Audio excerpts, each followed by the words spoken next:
본 방송에서 제공하는 투자 정보는 투자 판단에 대한 조언입니다. 방송에서 제공하는 주식의 가치, 가격 상승 및 하락에 대해서는 방송사에서 보장하지 않습니다. 실시간 정보 브리핑입니다. 미국 재무부가 390억 달러 규모로 진행한 10년물 국채 입찰에서 강한 수요가 나타났습니다. 응찰률과 입찰 금리가 지난 6번의 평균치보다 높아지면서 2.52배였던 응찰률은 2.58배로 높아졌고 4.349%였던 입찰 금리는 4.276%로 결정됐습니다. 수익률 곡선 투자 전략을 바탕으로 높은 수익을 만끽했던 채권 투자자들이 이제는 전략 변경을 준비해야 한다고 골드만삭스가 주장했습니다. 연준이 9월부터 기준금리를 인하할 가능성이 있고 평탄했던 채권 수익률 곡선이 가팔라질 수 있다는 이유에서인데요. 골드만삭스는 연준이 25bp씩 분기별로 금리를 인하하기 시작하면 현금 대체 상품, 머니마켓 펀드, 미국 단기 국채 등에 예치하고 있는 6조 달러가 수익률을 얻고 있는 상황도 소멸할 것이라고 덧붙였습니다. 국제에너지기구 IEA는 월간 석유 보고서를 통해 2분기 글로벌 수요가 전년 동기 대비 71만 배럴 증가하는 데 그쳐 1년 만에 가장 낮은 분기 증가율을 기록했다고 밝혔습니다. 더불어 2분기 중국 소비가 경제 문제로 인해 위축되면서 올해와 내년 세계 석유 수요 증가율이 하루 100만 배럴 미만으로 둔화할 것이라고 전망했습니다. 오늘 일본 증시는 미국 금리 인하 기대로 상승 출발해서 사상 최고치를 경신했습니다. 니케이 지수는 전장보다 0.94% 오른 42,224포인트에 장을 마쳤는데요. 지난 9일부터 사흘 연속 최고치 경신이 이어진 것입니다. 뉴욕 증시에서 엔비디아 등 기술주가 상승하자 도쿄 증시에서도 반도체 종목들의 매수세가 쏠렸는데요. 증권가에서는 미국 증시 훈풍이 영향을 주고 있다는 분석입니다.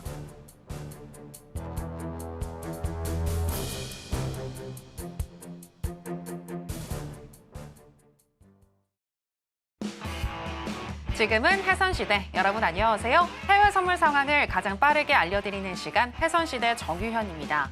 이번 주에 큰 이슈 중에 하나였던 제롬 파월 연준 의장의 의회 증언이 큰 변동성 없이 무사히 지나갔습니다. 그런 가운데 1시간 전쯤 우리가 기다리던 6월의 CPI, 소비자 물가지수가 발표가 됐는데요. 헤드라인 CPI와 그리고 근원 CPI 모두 시장 예상치를 하회하면서 나스닥 선물 즉각 반응하는 분위기였습니다. 장대 양봉을 세워줬는데요. 그리고 오늘 뉴욕의 3대 지수 모두 다 상승으로 출발을 했습니다. 고점에 와 있는 요즘 어떻게 대응해야 할지 정말 고민이신 분들 많으실 것 같은데 오늘도 해선시대와 함께 하시면서 그 전략 알아보시기 바랍니다. 일단 해선시대 본격적인 시작 전에 주요 경제지표 일정부터 만나보고 오시죠. 해선시대 주요 경제지표 일정입니다. 미국의 6월 소비자 물가지수가 발표됐습니다. 헤드라인 물가는 전년 동월 대비 3%로 예측치를 0.1%포인트 하회했고 전월 대비로는 0.1% 감소하며 2023년 1월 이후 처음으로 마이너스 상승률을 기록했습니다. 변동성이 높은 식품과 에너지를 제외한 상품과 서비스의 가격 변동값인 근원 물가 상승률은 전년 동월 대비 3.3%, 전월 대비 0.1%로 예측치보다 각각 0.1%포인트 낮게 나왔습니다. 매주 발표되는 미국의 신규 실업 청구 건수는 22만 2천으로 예측치와 이전치를 하회했고 연속 실업수당 청구 건수는 185만 2천으로 시장 예상보다 낮게 집계됐습니다. 내일 21시 30분에는 미국의 생산자 물가지수가 발표됩니다.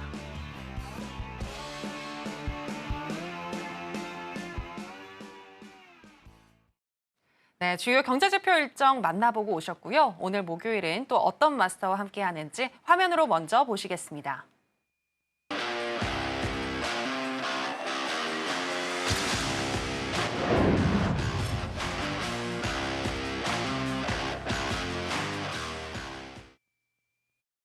네, 해외 선물계 왕자님, 해왕 마스터 나왔습니다. 마스터님, 안녕하세요. 네, 시청자 여러분들께도 인사 부탁드립니다. 네, 안녕하세요. 해왕입니다. 네, 일주일 만에 뵙는데 미증시가 온통 전 섹터가 상승을 했어요. 네, 어제 파월 의장에 대한 어떤 청문회 결과에 따른 거라고 볼 수 있을 것 같은데 오늘 청문회 내용 좀 살펴보면서 어떤 내용 좀 집중적으로 봐야 하는지 설명드리고 시장 상황 봐가면서 언제까지 오를 수 있는지 체크도 한번 들어가는 시간 가져보도록 할게요. 한 시간 동안 잘 부탁드립니다. 네, 파월 연준 의장이 의회에서 한 이야기들, 우리는 어떤 부분에 초점을 맞춰야 할지 그 부분 해석을 해주신다고 했는데요. 끝까지 함께 해주시길 바라겠고요. 저희 해선시대 또 실시간 라이브 방송도 진행이 되고 있죠. 너튜브를 통해서 여러분들 댓글도 남겨주실 수가 있는데 혹시 궁금하신 내용이 있으시다면 댓글 남겨주시면 제가 또 질문 바로바로 해드리도록 하겠습니다. 자, 그럼 해선시대 본격적으로 시작하겠습니다. 먼저 나스닥 선물의 현재 시세와 더불어서 이슈 체크해 보겠습니다.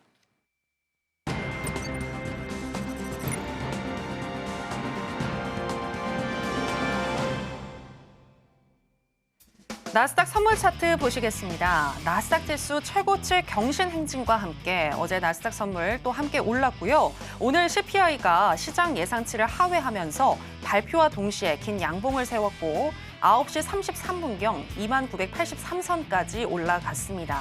그리고 그 이후에는 차익 실현 물량이 나오면서 조금 빠졌고요. 개장 이후에도 지금 현재 약 보합권에서 머무는 수준입니다. 현재 시점에서는 0.25% 정도 하락한 2846선 지나가고 있습니다.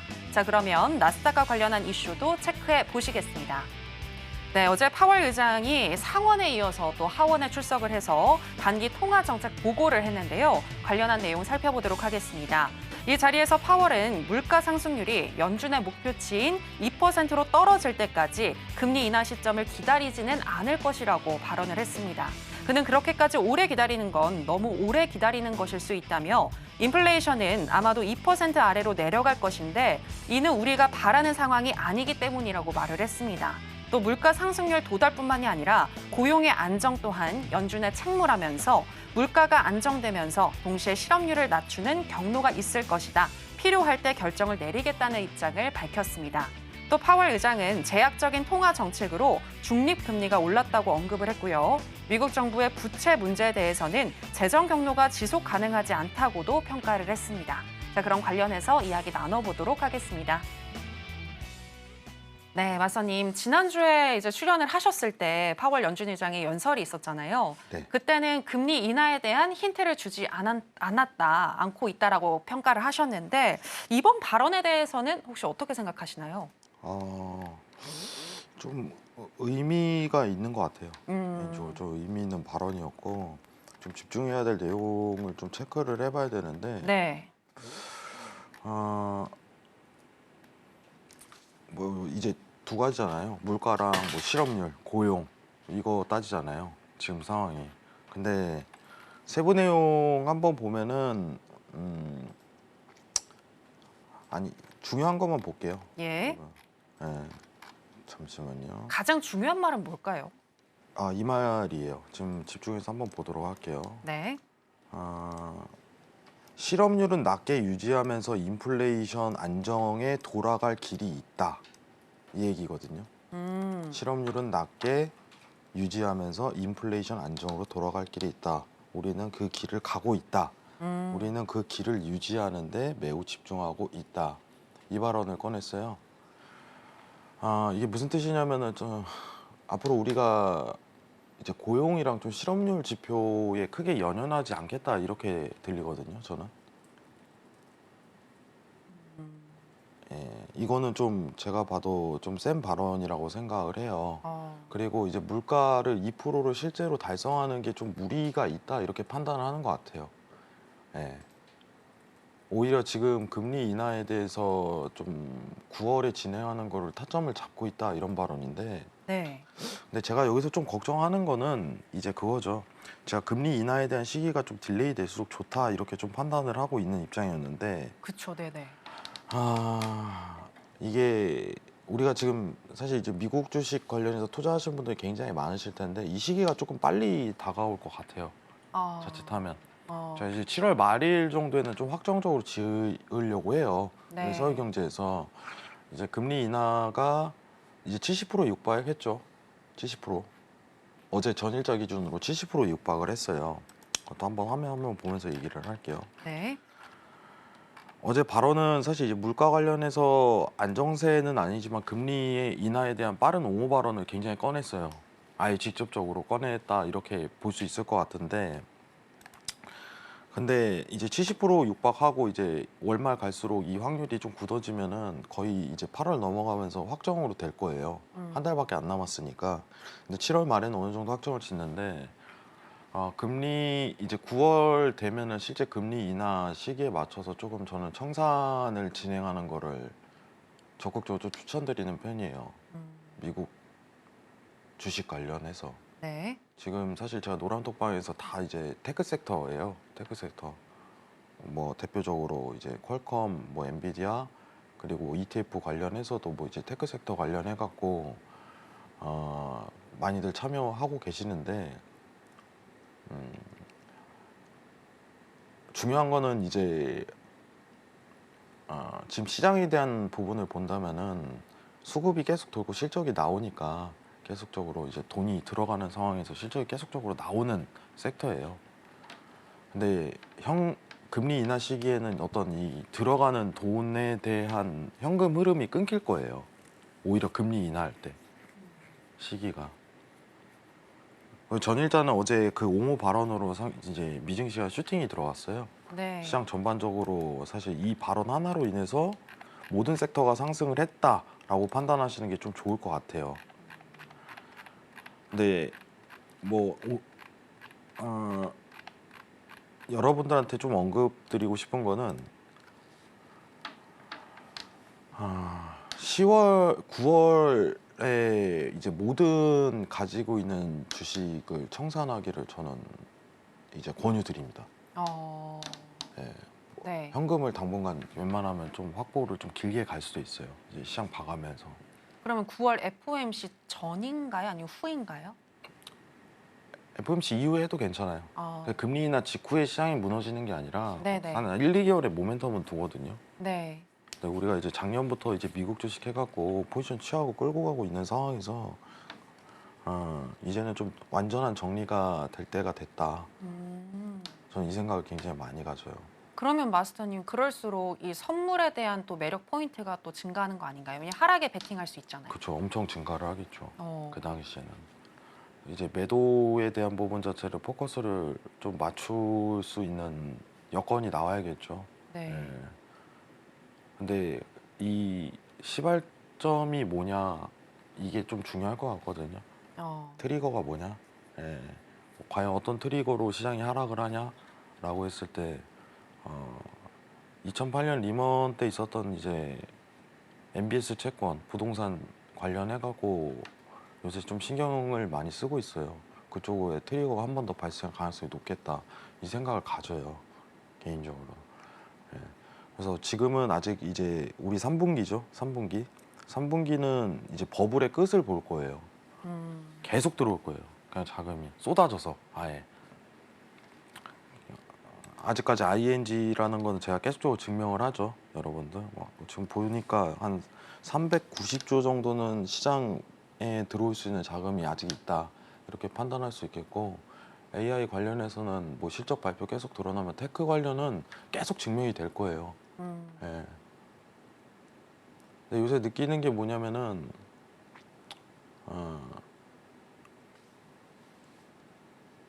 제가 노란 톡방에 이런 얘기를 하거든요. 네. 주변에서 야, AI 관련주 지금 사도 되냐, 이런 질문을 주변에서 받으면 그냥 톡방에 올리라고 해요.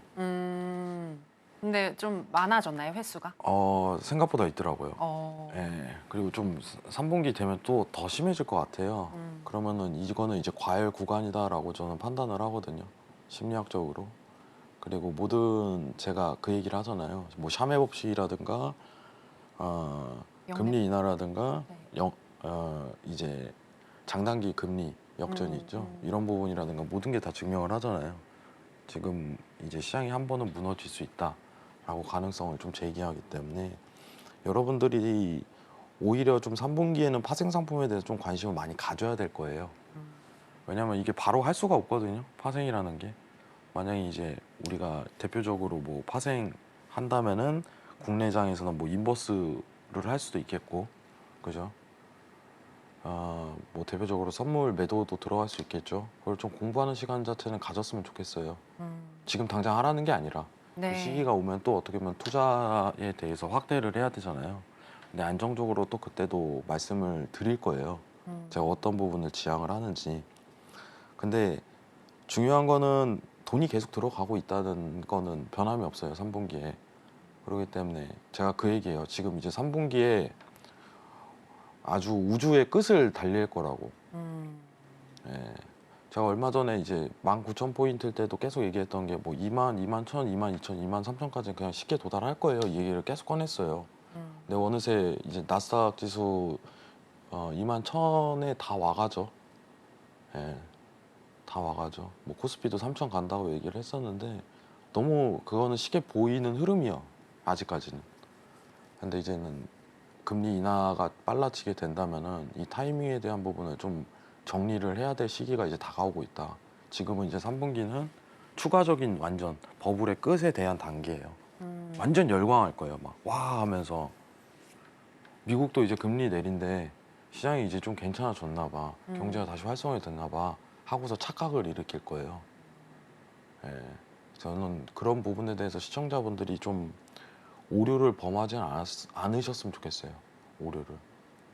9월 이번 달 말일에 제가 이제 금리 인하 시기를 확정을 드릴 텐데 그리고 나서 현금에 대한 보유 시기를 좀 정확하게 노란톡방에서 드릴 거예요. 계속적으로. 기회가 될 수 있겠죠. 누군가한테는. 시장이 무너진다면. 누군가는 어쨌든 돈을 벌 거예요. 시장에 있는 자원은 한정적이기 때문에 한번 우리가 돼보자고요. 그걸. 마음이 좀 느긋하게 여러분들이 가셨으면 좋겠습니다. 네, 기회는 항상 오니까. 파월 어제 이제 금리 발언은 9월에 지금 일단은 포커스가 굉장히 가고 있지만 7월 말에 좀 확정을 지읍시다. 우리끼리는 갑작스레 또 반전이 일어날 수 있으니까. 근데 한 1개월에서 1개월 반전 사이에는 크게 변동을 주지는 않을 것 같아요. 네, 그래서 제가 7월 말에 확정을 좀 주도록 할게요. 지금 당장은 이제 9월에 초점을 맞추고 있으니 현금 청산 시기를 9월 내지 이제 10월 초 여기까지는 좀 보고 있어야 된다. 이렇게만 좀 판단하시면 좋을 것 같아요. 네, 이상입니다. 네. 네, 요즘과 같은 이 증시의 상승세는 당분간 이어질 것 같다라고 분석을 해주셨고요. 9월 내지 10월 초에 또 계속해서 이제 상승이 조금 올라가는 것이 조금 주춤해질 수 있기 때문에 주식을 가지고 계신 분들은 매도를 통해서 현금을 확보하시는 게 중요할 것으로 보인다라고 얘기를 하셨는데 그 시점을 또 알려주신다고 하셨으니까요. 그 시점 정확하게 알고 싶으신 분들은 해왕 마스터님과 함께 해주시면 되겠고요. 그렇게 또 시장이 하락할 때 하방에 베팅할 수 있는 이 선물의 장점이 매력이 또 올라갈 수 있을 것 같은데 그 시기를 위해서 미리미리 해왕 마스터님과 공부해 보시는 것도 매우 중요할 것 같습니다. 자, 그리고 아까 테크 관련한 이야기 잠깐 하셨는데 바로 이어서 테크 관련한 이슈 조금만 더 이야기를 나눠보도록 하겠습니다.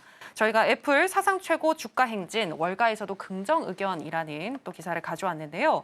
사상 최고치 행진을 이어가고 있는 애플이죠. 애플의 주가는 7거래일 연속 상승을 하면서 어제장에서 230달러를 돌파했는데 애플의 주가는 이번 달 들어서 9% 올랐고 지난 석 달 동안에 30% 넘게 올랐다고 합니다. 이렇게 고공행진하는 애플에 대해서 투자은행인 니드햄은 애플이 AI에 대한 천문학적인 비용을 지출하는 대신에 자사주 매입을 단행하는 것이 긍정적이라며 260달러까지 목표 주가를 상향했습니다. 그리고 이 밖에도 많은 투자은행들이 기술주에 또 목표 주가를 상향하고 있다고 하는데요. 관련해서 이야기 나눠보도록 하겠습니다. 네, 마스터님 이렇게 기록적인 행진이 이어지고 있는데 당분간 상승이 유지될 거라고 아까 얘기하셨으니까 단기적으로라도 좀 더 기술주 봐도 되는 거 아닌가요? 어떻게 보시나요? 네, 봐도 되는데 좀 진입 네. 타이밍이 안 나와요. 지금 매수는 안 돼요? 단기적으로라도 진입이 안 돼요? 어려워요. 진입이. 진입이. 여기서부터 이제 차트 기술적 분석 들어가야 되는데 네네네. 사실 제가 진짜 안 좋아해요. 제가 사실 애플을 2주 전인가요? 2주 네. 전, 3주 전에 한번 언급한 것 같은데 애플 네. 좋다고. 네네. 아이폰 얘기 꺼내지 않았나요? 네네네네. 그죠? 네. 근데 왜 그러냐면은 이번에 뭐 간단하게 생각하면은 처음 이제 AI 도입하는 거잖아요. 예. 근데 이번에 소프트웨어를 지금 당장 AI를 접목시키는 게 아니라 AI를 계속 삽입할 수 있는 소프트웨어 엔진을 탑재를 할 거예요. 예, 이번에 아이폰 16이죠. 이번 16은 좀 좋을 것 같아요. 개인적으로 핸드폰 교체 고민하시는 분들도 조금 이번 타이밍에 교체를 해야 되지 않을까. 아, 저는 개인적으로 이 생각 가지는데 왜냐면 이제 네네네. 많은 게 변화가 일어날 거니까. 아, 많은 게. 근데 중요한 거는 뭐 개인적으로 생각했을 때 만약에 우리가 AI 관련해 갖고 지금 뭐 이제 엔비디아를 지금 등에 업은 이제 미국 회사만 뜨죠. 네. 사실 협력 업체만 같이 주가가 상승하고 있어요. 엔비디아랑 협력하는 업체만. 근데 엔비디아는 사실 이제 기술 공급이잖아요. 이 칩 이거를 이제 누구한테 공급을 하냐 이러면 대기업한테 공급하는 회사잖아요. 네. 그러면은 과연 이제 AI에 대한 어떤 대중성에 대한 확보는 누가 할까라고 했을 때 애플밖에 없어요. 뭐냐 우리가 직접적으로 이제 상용화되고 이거를 써야 되잖아요. 네. 근데 가장 많은 활용도가 높은 게 핸드폰밖에 없어요. 음, 여기서 이제 신기술이 또 개발이 되겠죠. AI 관련해서 뭐 이제 어플리케이션 새로 나오는 회사라든가 뭐 이런 게 계속적으로 생겨날 거예요. 우리 앞으로 이제 내년부터는 거기에 집중을 할 것 같은데 근데 중요한 거는 이제 뭐 이제 아까 얘기하셨던 이제 자사주 매입 관련해 갖고 이런 호재도 있겠지만은 네. 지금은 이제 AI 관련해서 이제 나오는 이제 기대감 반영식이 나올 게 너무 확정적으로 보이니까. 근데 이제 3전은 좀 갤럭시는 너무 빠른 것 같아요. 이런 거를 좀 준비 안 하고 일단 치고 보자 뭐 이런 느낌으로다가 저번에 AI 발표를 했었잖아요. 네네. 근데 너무 떨어지는. 이번에는 좀 공개 전에 좀 굉장히 재밌는 내용을 꺼내지 않을까. 15에서 14에서 볼 수 없었던 그런 부분으로 기대감이 굉장히 실리는 것 같아요. 거기다가 이제 자사주 매입까지 하는데 뭐 날라가죠. 근데 이제 지금 사도 되나요? 라는 질문에서는 네. 저는 좀 그렇게 긍정평가는 하진 않아요. 아, 왜냐면 이게 제가 여기 노란톡방에서도 계속 얘기를 드리는 게 뭐냐면은 저는 좀 습관을 좀 중요하게 생각을 하거든요. 네. 습관. 이게 습관. 예. 이게 남들이 안 볼 때 사는 습관 자체를 조금 그러니까 저평가되어 있을 때 사야 된다 그런 그쵸. 말씀이신 거죠? 예. 근데 지금 같은 경우는 이제 만약에 매집을 하게 된다면은 이게 이제 레버리지가 너무 높아요. 예. 이 자리에서 하는 거예요, 이 자리에서. 예. 이해하시겠죠? 시청자분들 간단할 겁니다. 예. 그리고 최근에 애플이 상승세가 좀 두드러지게 드러나는데 이거는 뭐 이제 16에 대한 더 기대감 반영, 아까 얘기하셨던 앵커님께서 이제 자사주 매입 여기까지 이제 동시적으로 호재가 작용하고 그리고 대중성 확보가 돼 있잖아요. 이미 이제 시장을 장악하고 있으니까 네. 이제 바로 이제 기술을 도모하기에는 최적의 상황이죠. 그러니까 뭐 이런 부분은 쉽게 떨어질 이제 주식은 아니에요. 계속적으로 그리고 애플이 좀 혁신적인 부분에 대해서 계속 시도를 하는 모습도 보이고 경영 마인드가 너무 좋아요. 일단. 근데 신규 진입은 안 돼요. 이거 수익 나더라도 얼마 안 나요. 여러분들이 생각한 이상으로. 이전 대비해 갖고는 그렇기 때문에 신규 추천은 드리진 않습니다. 2, 3주 전에 그때 얘기했을 때는 그때는 자리값이 그나마 나쁘지 않아서 한번 얘기를 드렸었는데 네. 지금은 좀 불가능해요. 지금은. 근데 3분기 내내 이것도 탄력을 굉장히 많이 받을 거예요. 계속적으로. 만약 이제 매수하신 분들은 좀 3분기까지는 좀 끌고 가는 방향을 좀 생각을 많이 해보세요. 이것도 엔비디아랑 같이 갈 가능성이 높아요. 이제 들어온 거죠. 바운더리 안에. AI 바운더리 안에. 그 기대감으로 오르는 거니까. 그러니까 그렇게 참고하시면 좋을 것 같습니다. 그런 말씀 살짝만 더 여쭤보면 네. 좋아하시는 MS는 어떤가요? MS도 지금은 진입은 안 돼요? 상대적으로 저평가되어 있을 수 있잖아요. 제가 요새 사실 인텔 보고 있어요. 인텔. 아, 인텔. 네. 엔비디아 반대인데 왜냐면은 오히려 인텔을 좀 보고 있거든요. 아, 얘네가 가만히 있을 애들이 아니다. 어. 뭐 그러니까 얘네를 좀 주시만 하고 있어요. 어떤 사업 형태를 꺼내나. 얘네가 괜히 엔비디아한테 사실 이제 마찰을 일으켜갖고 떨어져 나간 케이스잖아요. 원래 3대장이었잖아요. 네. 인텔, 엔비디아 포함했고 3대장이었는데 인텔만 나간 게 왜 그러냐면은 그러니까 이제 CPU랑 GPU가 있는데 완전 여기서 이제 인텔이 나 엔비디아 하는 것도 건들 거야 하다가 완전히 이제 고객들한테 팽당했어요. 이제 하던 거나 잘해 좀 이런 느낌이었는데 근데 영업이익률이 한 2%밖에 안 나오는 거예요. 엔비디아는 한 40% 나오는데 근데 이제 마이크로소프트는 완전 별개에 대한 문제예요. 마이크로소프트도 뭐 엔비디아랑 지금 같이 왜냐 오픈 AI 지고 있으니까 완전히 거기는 이제 윈도우 회사라고 착각하시는 분들이 많은데 그냥 서버 회사예요. 예. 근데 서버를 이미 확보를 하고 이제 자원을 갖고 있으니까 이 계속적으로 투자를 강행할 수 있는 거죠. 근데 이번에 진짜 제대로 된 투자를 하나 시도를 한 거죠. 제대로 된 투자를. 근데 MS도 마찬가지입니다. MS도 지금 너무 이제 상대적으로 많이 올라와 있어요. 신규 진입에 대한 단계는 제가 만약에 미증 씨가 좀 조정이 온다면은 좀 굉장히 고려하려 했어요. 근데 이제 아침에 일어날 때마다 진짜 저는 한숨이 나와요. 사실 솔직하게 왜냐면은 자리값이 나와야 되는데 제 습관상 이게 자리를 못 들어가겠어요. 그냥 치고 올라가는 상황이 계속 연출되니까 어차피 올라갈 건 알았었는데 좀 한 번 주고 가지 좀 이런 느낌이 굉장히 강한데 좀 답답해요. 그 부분이. 못 사서 네, 지금 근데- 슬프시군요. 네. 아니 왜냐면은 이제 저도 서울경제 나오니까 지금 네. 자리값 좋습니다 이렇게 해갖고 얘기 드리고 싶은데 아, 저는 이게 습관이 내가 원하는 자리 아니면 그렇게 사고 싶진 않아. 좀 이게 배어 있거든요.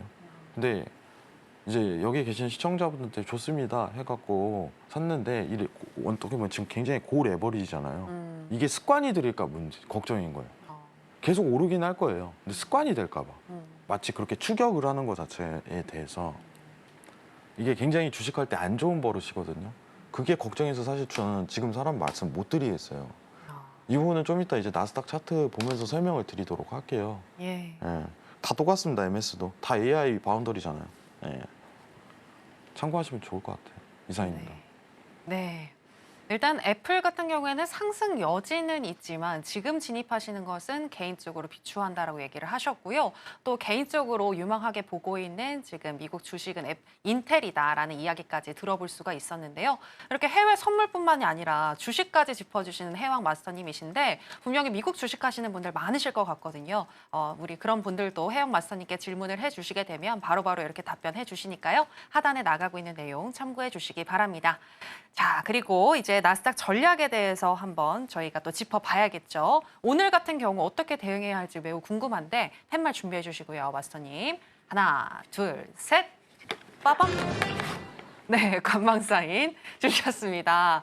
네, 왜 관망일까요? 지금 실시간으로 갑자기 급락이 나오거든요. 네, 네. 차트 한번 확인해보고 갈게요. 네, 완전히 급락이 나왔어요. 미정 씨가. 네, 근데 제가 좀 집중하는 건 여러분들 지금 선물하시는 분들 잘 보세요. 네. 이거 진짜 여러분들 거래하실 때 여러분들 나스닥 있고 보통 거래 많이 하는 게 유가, 오일 이렇게 좀 많이 하잖아요. 지금은요 굉장히 증시만 해야 돼요. 굉장히 단순하면서도 수익이 극적으로 좀 드러나는 종목이 나스닥하고 S&P, 다우 이거밖에 없어요. 증시 관련 종목. 근데 보세요. 자, 이게 진짜 중요하거든요. 이 60분 봉이에요, 여러분들. 60분 봉 확인되시죠? 네. 나스닥 60분 봉입니다. 60분 봉. 제가 누누이 얘기하는 거는 이거 MACD 올라오면은 그때부터 보셔도 된다고 얘기를 해요. 지금 보세요. MACD 올라오는 자리에 올라오지 않고 더 떨어지죠. 이거 관망이에요. 무슨 뜻이냐? 여기서 올라갈 때만 계속 공략해야 돼요. 이거 하나만 일단은 가지고 이제 3분기 내내 끌고 가도 수익 극대화돼요. 굉장히 간단하죠. 네? 이것만 보시라고 얘기를 드립니다. 자, 근데 이제 장기, 이제 중장기 좀 보시는 분들, 이제 1개월 이상 주식을 사시는 분들이라든가 다 똑같이 언급을 드리고 싶은 거는 이거는 주봉 봐야 돼요. 주봉. 제가 뭐라고 했어요? 기준선 위치값 보라고 했죠. 기준선. 이거 한번 맞닿으면. 그러면 그때 신규 진입을 해도 되는 구간이다. 예. 네. 근데 지금 이게 안 와요. 그래서 제가 이거 하지 말라고 그러는 거예요. 신규 진입은. 이거 한번 올 것 같거든요. 네, 그때 한번 봅시다. 그때. 모르잖아요. 이게 갑자기 또 파월이 나왔고 근데 지금 못할 것 같다. 당장은 지금 좀 물가 안정 한 번 두 차례는 더 확인해야 돼. 이 발언을 꺼내게 될 수도 있잖아요. 그렇죠. 예. 그러면은 시장 조정은 분명히 드러날 거예요. 단기로. 막 엄청 하락한다 이런 분위기보다 한 번은 그냥 눌리고 가는 그 상황이 연출될 거니까 그때 진입만 고려를 하도록 할게요. 지금 어쨌든 우리가 진짜 간단하게 보자고요.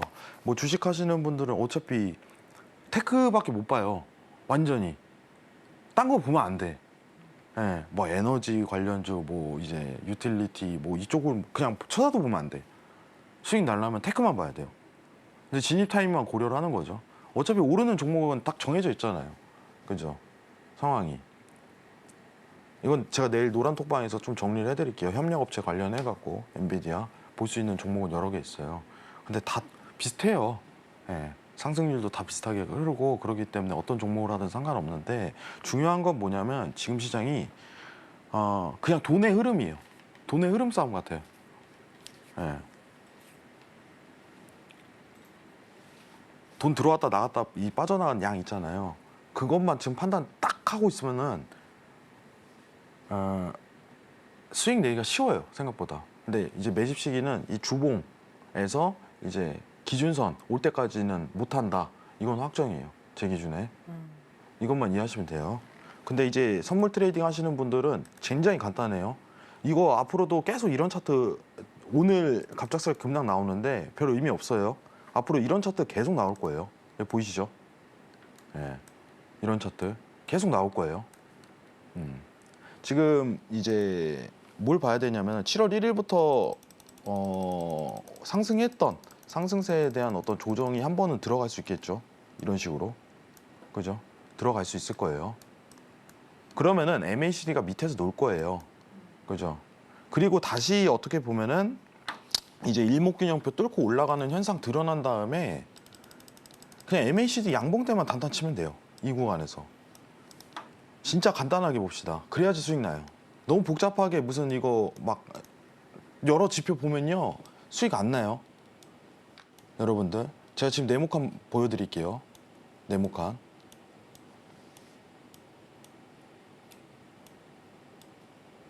자, 지금 보시는 네모칸 특징이 뭐예요? 올라왔어요. 네. 근데 여기는 안 쳤어요. 여기 중간에 제가 이제 여기는 안 했죠. 네. 여기는 안 했어요. 그죠? 여기도 안 했고. 잠시만요. 너무 조금 올라서 그런가요? 자, 여러분들 한번 보세요. 네. X 침대가 있고 지금 네모 침대가 있죠. 네. 예. 이게 뭔 차인지 한번 보셔야 돼요. 예. 뭔 차인지.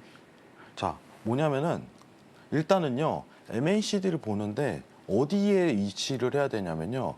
이 차트가 구름대 위에서 놀고 있어야 돼요. 아. 요 밑에 있으면 안 돼요. 이때 탄력 엄청 받아요. 이때. 이해하시겠죠? 그것도 이제 MACD 양봉 오면 이때 그러면요. 단타를 내가 오늘 5분 안에 나는 50만 원에 대한 수익을 한번 도전해 보겠어 라고 진행을 하잖아요. 네. 그러면요. 진짜 간단한 거는 여기 위에서 놀고 있는데 MACD가 양봉일 때 있잖아요. 네. 이것만 고려하면 돼요. 어차피 계속 올라갈 거니까. 그죠? 굉장히 간단하죠. 네. 시청자분들. 일목상 구름대 네. 위에 있고 그죠. MACD 지표가 양봉일 때. 구름대는 뭐예요, 여러분들? 여기 보시면 구름 모양이죠. 구름 모양. 그죠? 이거 구름대라고 하는 거예요, 일목균형표에서. 여기 위에서 놀면 돼요. 이거는 이론학적으로 좀 증명이 된 거거든요. 이거를 만든 사람이 구름대 위에 있을 때 추세가 시작이 된다. 상승 추세가. 구름대 밑에 있을 때 하방 추세가 시작된다. 근데 우리는 이제 단타를 치는 거잖아요. 지금 몇 분봉이에요? 60분봉이죠. 그죠? 구름대 위에 있는데 MACD 양봉이 있다. 이때 단타만 치는 거예요. 뭐로? 매수로만. 네. 근데 만약에 그럼 회장님 구름대 밑에 있는데 MACD 음봉 나려면 이때 하면 되는 거 아니에요? 라고 했을 때는 아니라고 계속 얘기를 하는 거예요. 왜냐? 매크로 환경이 아니잖아요. 이때는 쉬는 거예요, 그냥. 단타 치는 사람들은. 이해하시겠죠? 그러면은 내가 오늘 차트 딱 켰어. 아, 오늘 오랜만에 나스닥 선물 거래를 한번 해볼까? 내가. 이렇게 딱 보잖아요. 여러분들. 시청자분들 한 공감 되실 거예요. 이게 제일 제 개인적인 의견인데 답답한 건데 매일 트레이딩 하는 거는 정말 옳은 행동이 아니에요. 솔직하게. 쉬는 것도 트레이딩이다. 그렇죠. 이게 판단을 해야죠. 내가 지금 싸워서 이길 수 있냐 없냐라는 스스로에 대한 판단을 해야 돼요. 만약에 제가 지금 23시 24분, 25분 이렇게 흐르고 있잖아요. 지금 딱 이제 차트를 켰어요. 아, 오랜만에 내가 나스닥 선물을 한번 거래를 해볼까? 하고 딱 차트를 보고 있어요. 지금 매크로 확률 다 기억했죠. 근데 딱 차트 보는데 아, 오늘 못하겠다 하고 접어야 돼요. 그냥 자는 거야. 왜 그래요? 지금 이거 양봉이 올라올 것 같지 않거든. 와야 되는데. 이게 와야지 나는 매수를 한번 볼 거야. 이런 가능성이 열리잖아요. 그럼 뭐 컴퓨터 앞에서 막 4, 5시간 앉아 있을 거예요? 아니잖아요. 네. 자는 게 편해요. 그 내일 딱 봤다. 내일은 온다. 가능성이 있겠는데? 이러면 하는 거예요. 기다렸다가. 마스터님, 저 하나만 질문 드려도 돼요? 네네. 지금 매수 타점을 잡는 방법에 대해서 알려주고 계신데, 그럼 이렇게 구름대 위에 있고 MACD 지표가 양봉일 때 들어갔어요. 매수를 했어요. 매도는 어떻게, 뭘 보고 매도해야 돼요? 청산이요? 네. 청산 위치일까? 네. 그럼 T차트 보고 하는 거죠. 아, T차트 그거네. 보고. 아. 네. 그때 RSI를 좀 많이 써요. 그때. 그때 RSI를. 예를 들면은 상승장이 들어가고 있을 때 상승장 들어가잖아요. 보통 이제 굉장히 간단한 건 뭐냐면은 보시면은 이 상승장 구도에 들어가고 있을 때 타점을 어디서 지냐면은 뭐 단타 친다고 하잖아요. 나 지금부터 이제 오늘 단타 한번 칠 거야. 그럼 이런 자리가 한번 나와요. RSI가. 네. 이게 진짜 타점이 좋아요. 상승장일 때. 네. 그럼 청산 어떻게 하나요? 라고 했을 때 이것도 똑같아요. 이 단타 칠 때는 60분봉에서 매수 그것만 확인하면 되는데 이게 저점일 가능성이 높기 때문에 잡고 수익으로 끌고 가는데 저는 개인적으로 이 기준선 지지 이런 게 한번 봤거든요. 상승장 이제 돌아갔을 때. 그리고 요 고점 뚫으면 이런 자리에서 청산을 해버려요. 그냥 아예. 이거는 이제 개인 판단 유무예요. 이해하시겠죠? 굉장히 간단합니다. 근데 우리는 그런 게 있잖아요. 우리는 완전 저점 잡고 나는 최고점에서 팔고 싶어. 이게 제일 유용해요. 근데 매크로 환경이 지금 매수세를 알리고 있는데 RSI가 틱 차트로 60분봉 완성됐고 60분봉 아까 얘기했던 것처럼 이제 MACD 양봉세 올라왔고 네. 그러면 이제 기다리는 것 자체가 이제 틱 차트로 이동한 다음에 RSI에 대한 저점력을 구분을 하는 거죠. 막 상승해도 상관없어요. 한 번만 와라. 나는 한 번 노리겠다. 이런 자리예요. 예. 근데 기준선 맞고 고점 뚫려. 그럼 여기서 이제 청산가 고려해야 돼요. 이런 자리에서. 예. 그러면 이거 이제 한 큐 먹는 거예요. 한 큐. 이게 단타예요. 여러분들. 회선에서. 이해하시겠죠? 근데 우리 이제 초보자들 특징은 뭐냐면은 보통 이제 해외 선물할 때 어떤 상황을 고려를 하냐면은 지금 매수 봐야 될지 매도 봐야 될지 양방향을 다 고려해. 사실. 왜냐면 그런 거는 이제 매크로 환경 고려 못 하기 때문이에요. 시장 환경을. 지금 오늘도 수급이 들어온다는 환경 자체를 고려하게 된다면은 양방향을 고려할 수가 없어요. 예. 해외 선물이 장점도 많지만은 그만큼 단점도 따라요, 여러분들. 저는 만약에 오늘 같이 이렇게 시장 떨어지잖아요. 이제 개인적인 의견은 저는 이런 차트 안 봐요, 그냥. 매크로 환경이랑 안 맞기 때문에. 이게 2박자, 3박자까지 다 맞아 떨어져야 돼요. 시장 환경, 그리고 60분봉 구성, 그 다음에 이제 마지막에 T차트 진입 고려하자. 이 3박자 다 맞아 떨어져야 돼요. 그러면 진짜 높은 확률로 승부를 볼 수가 있어요. 예. 손해를 안 보고. 예. 저는 사실 이제 수익을 많이 내는 것보다 손실을 최대한 방어하려고 해요. 방어적 자세. 이게 굉장히 강해요. 근데 좀 제 기준에는 단점도 충분히 따라요. 뭐냐면은 많은 진입 자리가 고려되지 않는다는 점. 예. 그런 부분은 있죠. 근데 저는 그게 맞다고 생각을 해요. 선물할 때든 뭐 주식을 할 때든. 예. 왜냐면은 어쨌든 결과가 좋아야 되잖아요. 결과가. 예. 그래서 항상 이제 좀 컴퓨터 앞에 앉아 있을 때는 좀 많이 차트 보고 기다려요. 뉴스나 보면서 좀 공부도 하고 시황도 좀 체크해보고 어차피 자리 안 나오는데 좀 공부 좀 해야겠다. 최근 있었던 이제 일도 한번 검토를 해야겠다 이런 식으로 좀 많이 보는데 여러분들이 좀 안정적으로 좀 진행을 하는 게 지금 제 바람이에요. 여기 와서 얘기를 하지만은 네. 예, 그런 부분을 좀 많이 구축해 볼게요. 노란 톡방에서 예. 이해하셨을 거라고 생각해요. 너무 많은 보조 지표를 깔고 볼 필요가 없어요. 시장 환경만 이해하고 그 다음에 시장 이제 모멘텀 지표죠. 예, 그런 것만 좀 체크한 다음에 내가 진입할 수 있는지 없는지에 대한 여부만 측정하고 틱 차트에서 그리고 이제 진입 자리를 찾는 거예요. 마무리로. 예, 이게 선물이에요, 여러분들.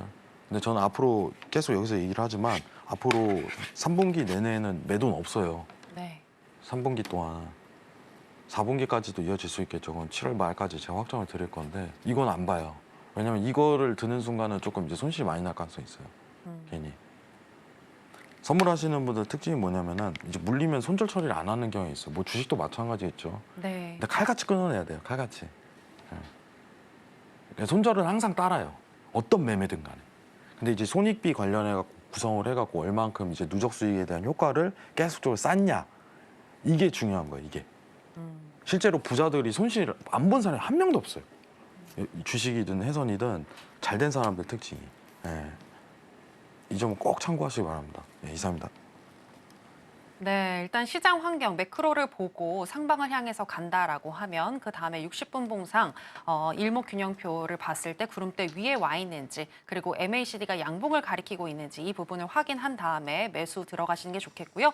그리고 청산 같은 경우에는 틱 차트를 보고 RSI를 보고 판단을 해야 한다고 얘기를 해주셨는데 이렇게 짚어주셔서 너무나도 좋지만 사실 이론만 안다고 여러분들 다 수익이 나는 건 아니죠. 실제로 한번 대응을 해보고 또 어떻게 진행이 되는지 자기가 직접 한번 시장에 참여를 해봐야 되는데요. 그런 부분들은 혜영 마스터님과 또 함께 공부하시면서 해 나가실 수 있으니까요. 지금 하단에 나가고 있는 내용 참고해 주시기 바라겠고요. 자, 그리고 또 오늘 여기 댓글창에 JYH 저랑 이니셜이 똑같으세요. 혜왕님한테 엔화 평가 부탁 좀 해주세요라는 댓글이 담겼거든요. 그래서 저희가 엔화 관련해서도 살짝 또 짚어볼까 하는데 안 그래도 저희가 기사를 준비를 했습니다. BOJ 회의 대기하는 해외 투자자 금리 인상에 대한 기대가 높아진다라는 지금 기사가 되겠는데요. 이달 말에 열리는 일본은행 통화정책회의에서 금리 인상을 할 것이라는 기대감이 나오고 있다고 합니다. 엔화 약세에 대응해서 BOJ가 행동을 취할 것이란 분석인데요.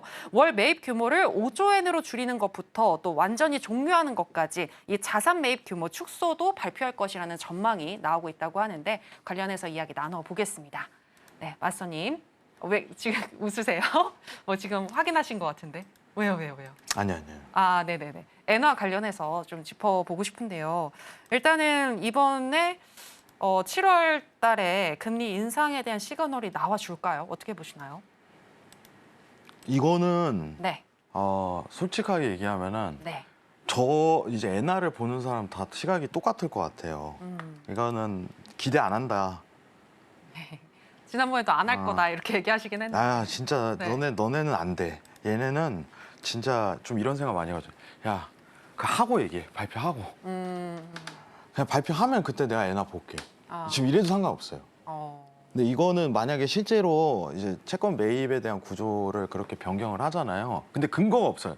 그 근거 베이스가 다른 단서가 붙으면 안 돼. 대신 이 매입 구조를 이렇게 바꿀 거야. 이게 아니라 나 그냥 완전 매입 종료. 이렇게 가면은 이제는 엔화 사도 된다. 이거 기회다. 좀 이런 느낌. 근데 예시로 하나 들게요. 예시로. 네. 잠시만요. 우리가 이제 다른 이제 예시가 필요하잖아요. 네. 예를 들면은 지금 유로 우리가 한번 볼게요. 유로. 아, 네. 이게 보통 이제 이제 많은 사람들이 좀 느끼는 게 네. 유로 차트 보면서 좀 가야 될 것 같은데. 네, 유로 차트 보면서 또 엔화와 대응해서 설명을 해주신다고 하는데요. 유로 관련한 내용은 또 어떤 내용일까요? 왜냐면은 네. 이 샘플이 하나 있어요. 어, 그 샘플. 네. 일단은 지금 저희가 일본 중앙은행 BOJ가 과연 금리 인상을 할 것인지 말 것인지 이와 관련해서 이야기를 나누고 있는데요. 일단은 엔저 현상이 계속해서 이어지고 있기 때문에 지난번에 해양 마스터님이 출연을 하셨을 때 이 엔저 현상을 극복하려면 결국에는 일본 중앙은행이 금리 인상을 해야 한다라고 얘기를 하셨는데 그 부분에 대해서 회의적인 의견도 또 남기시긴 했거든요. 이와 관련한 또 유럽 유로에 대한 사례가 있다라고 얘기를 하셨는데 관련해서 이야기 들어볼까요, 이제? 네, 지금 엔화가 오늘 좀 깜짝 반등을 했어요. 네. 네, 깜짝 반등을 했는데 우리가 딱 이제 엔화에 집중하는 시기는 진짜 채권 매입을 종료한다는 발표를 했을 시, 완전 네. 공식적으로. 그러면은 이제는 엔화 사세요. 전 이럴 거예요. 좋아요. 일본 여행 이제 여러분들 마무리 단계입니다. 빨리 갔다 오세요. 이럴 수 있겠죠. 네. 네. 근데 유로를 한번 샘플로 들어야 되는데 보통 그게 뜨면요 시장이 거의 원웨이로 가요. 1년 동안. 1년 동안. 그러니까 이제 뭐 금융 위기에 대한 대처 자체는 뭐 이제 오게 되면은 그때 하겠지만은 그때부터는 엔화가 좀 원웨이로 상승이 들어갈 가능성이 굉장히 높아요. 자, 유로 차트 한번 보도록 할게요. 예.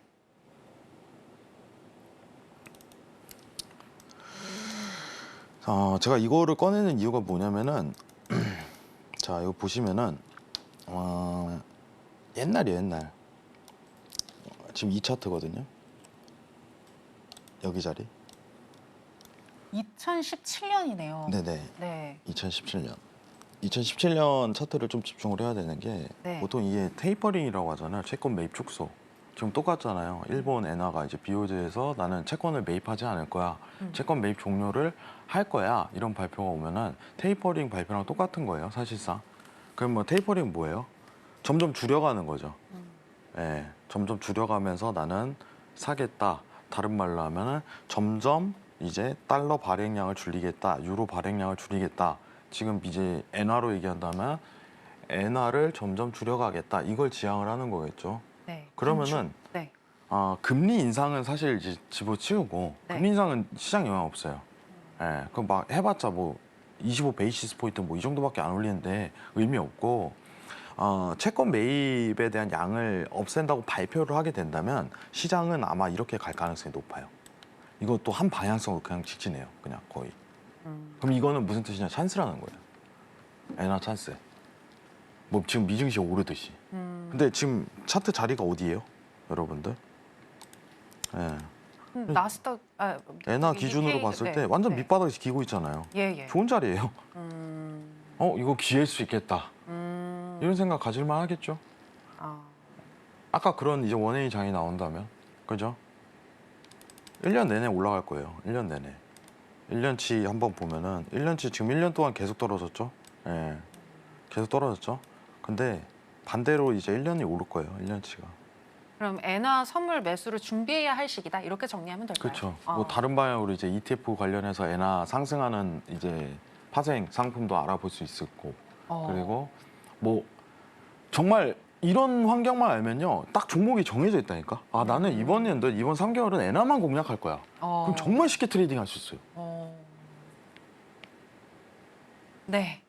네, 마무리하랍니다. 이제 네네네. 이런 부분은 제가 총괄적으로 발표 뜨고 이제 과거 사례 관련해 갖고 노란톡방에 제가 안내를 드릴 거예요. 어떤 식으로 이제 이루어졌었는지 과거 데이터를 좀 입력을 해야겠죠. 예. 그리고 차트를 보겠죠. 앞으로 어떻게 대응을 할 건지 엔화 네. 관련해서 더블 체크 들어가도록 하겠습니다. 노란톡에서 이어서 얘기하도록 할게요. 이상입니다. 네, 계속해서 못 들어서 너무나도 아쉬운데요. 또 이 엔화와 관련해서 수익 날 수 있는 구간이 분명히 곧 찾아올 것 같은데 그 시점을 해왕 마스터님이 알려주신다고 하니까요. 하단에 나가고 있는 내용 참고하셔서 마스터님과 함께 공부해 보시기 바랍니다. 자, 그럼 아쉽지만 마스터님과는 여기서 인사 나누도록 할게요. 마스터님, 오늘 고맙습니다. 네, 저희가 오늘 무슨 이야기를 나눴는지 오늘의 핵심으로 정리해 보겠습니다. 해선시대 오늘의 핵심입니다. 먼저 거시경제를 짚어주셨는데요. 3분기까지 미국 시장은 버블을 키우면서 상승할 것이라고 보셨고요. 9월이나 10월부터는 현금 비중을 늘려가면서 선물 매도 진입 시기를 준비해야 한다고 분석해 주셨습니다. 그리고 관련해서 또 단기 매매 시에 일목균형표 구름대 위에서 MACD 오실레이터상 60분봉 기준 양봉 나올 때만 매수 진입하고 익절은 RSI 지표로 확인하면서 대응하자는 팁도 주셨습니다. 그리고 엔화와 관련해서도 짚어주셨는데요. 일본 중앙은행이 채권 매입 중단을 선언하기 전까지 엔화 약세는 지속될 것이라고 보셨습니다. 네, 오늘의 핵심 살펴보고 오셨고요. 저희가 방송에서 전해드리는 내용은 투자 판단에 대한 조언일 뿐 해당 상품의 가치나 수익률을 보장하진 않습니다. 그리고 해선시대와 서울경제TV는 자본시장 통합법을 준수하고 있습니다. 1:1 투자 상담, 유사 수신 행위 등 모든 불법 사항을 엄중히 금지하고 있으니 이 부분 유의해 주시기 바랍니다. 저희가 준비한 내용은 여기까지입니다. 함께해 주신 여러분 고맙습니다.